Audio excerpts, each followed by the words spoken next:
खूब पढ़ा लिखा होना एक अलग बात है और समझदार होना एक अलग बात।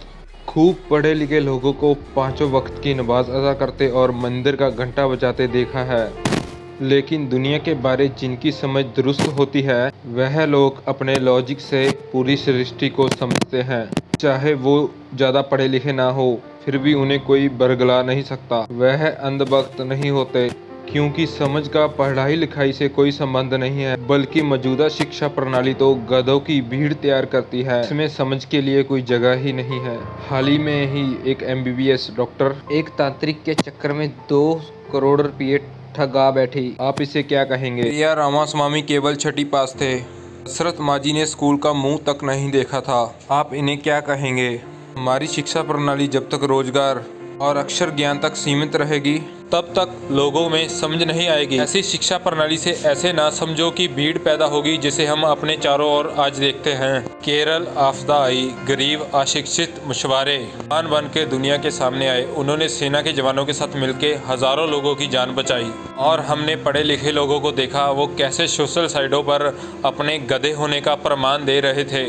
जो जितना ज़्यादा पढ़ा लिखा था वो उतना ही अपने नासमझ होने का सबूत दे रहा था। RBI के एक वरिष्ठ अधिकारी जो कुछ ज़्यादा ही पढ़ लिख गए थे, उन्होंने दावा किया ये सबरीमाला के मंदिर में औरतों के प्रवेश का प्रकोप है। विदेश में बैठकर देश के विकास को गति देने वाले कुछ लोग, ज़्यादा ही पढ़े लिखे लोग, केरल में राहत सामग्री के साथ कॉन्डम भेजने की बात कर रहे थे। ये है हमारे देश के पढ़े लिखे लोगों की असलियत। आप शिक्षित हैं इसका अर्थ ये नहीं है कि आप समझदार भी होंगे। आप अगर देश की समस्याओं के मूल कारणों को लॉजिक की तरह समझ नहीं पाते, राजनीतिक षड्यंत्रों को नहीं समझ पाते, धार्मिक पखंडों की प्रति जागरूक नहीं है, तो चाहे आप कितनी ही डिग्रियां लेकर बैठे हो, की समझ जीरो है। ज्ञान का अर्थ ही परिवर्तन है। अगर आप में ज्ञान है और उस ज्ञान का समाज को कोई लाभ नहीं, तो ऐसा ज्ञान किस काम का? तो ये आपका भ्रम है कि आप ज्ञानी हो। धर्म, अध्यात्म और राजनीति पूंजीपतियों के गठजोड़ से बनी रीतिक सामाजिक व्यवस्था में पढ़े लिखों की तादाद से देश आगे बढ़ता, तो आज देश की ऐसी हालत नहीं होती। हमारे देश के 77% लोग 30 रुपये रोज में गुजारा करने को मजबूर ना होते। रोज 50 किसान आत्महत्या करते हैं और प्रतिदिन 5000 बच्चे कुपोषण का शिकार होकर मरते हैं।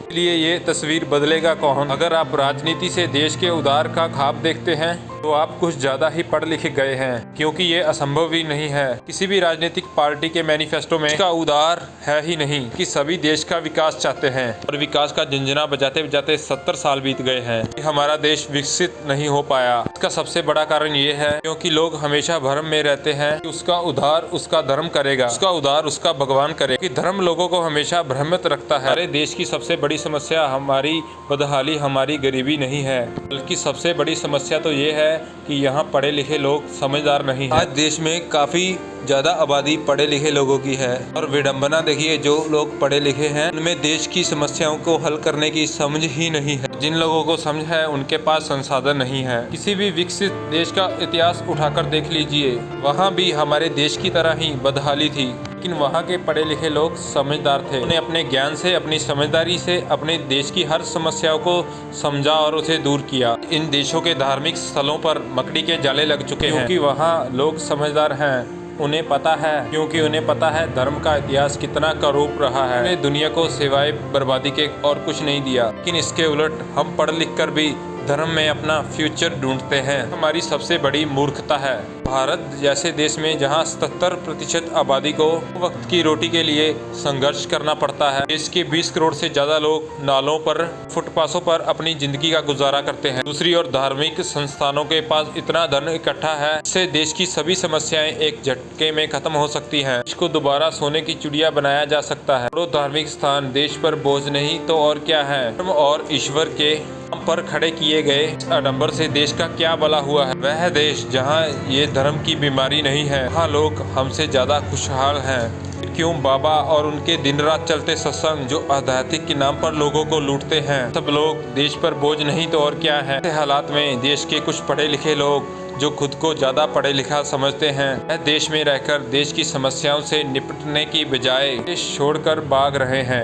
दुबई के महंगे फ्लैटों में देश के 50% से ज्यादा पढ़े लिखे लोग रहते हैं। ऑस्ट्रेलिया, कनाडा, यूरोप और अमेरिका में भी ये पढ़े लिखे लोग रहते हैं। कुछ अनपढ़ लोग जो खुद को ज्यादा समझदार समझते हैं, शिक्षा के बल पर देश को बदलने का ख्वाब देख रहे हैं। दोनों ही स्थितियों में देश का उद्धार नहीं, विनाश ही होगा। अगर देश का सच में उद्धार चाहिए तो पढ़े लिखे लोगों को समझदार बनना होगा, समस्याओं को तार्किक दृष्टिकोण से समझना होगा, सबको साथ मिलकर आगे बढ़ना होगा, भी देश का उद्धार संभव है। वरना नहीं तो ये देश बेवकूफों का देश बनकर रह जाएगा। ये भी एक परम सत्य है कि हम जिस समाज में धर्म के पखंड से समाज को दूषित करने की प्रक्रिया जन्म लेते ही शुरू हो जाती है, परिवार, समाज, स्कूल, टीवी और अखबार सहित आस के सभी दरवाजों पर धार्मिक ग्रोहों का जबरदस्त पहरा हो, ऐसे में खूब पढ़ लिख कर भी कोई इस माया जाल से कभी निकल नहीं पाएगा। आप पढ़े लिखे हैं या समझदार, सोचिएगा जरूर। दोस्तों, आप इसके बारे में क्या सोचते हैं नीचे कमेंट सेक्शन में जरूर बताना। अगर आपको मेरी वीडियो अच्छी लगी तो वीडियो को लाइक और शेयर करना। अगर आप मेरे चैनल गोल्डन ज्ञान पर पहली बार आए हो तो प्लीज़ मेरे चैनल को सब्सक्राइब कर लेना, क्योंकि मैं ऐसे ही दिलचस्प वीडियो अपलोड करता रहता हूं। तो चलिए दोस्तों, मिलते हैं अगले वीडियो में।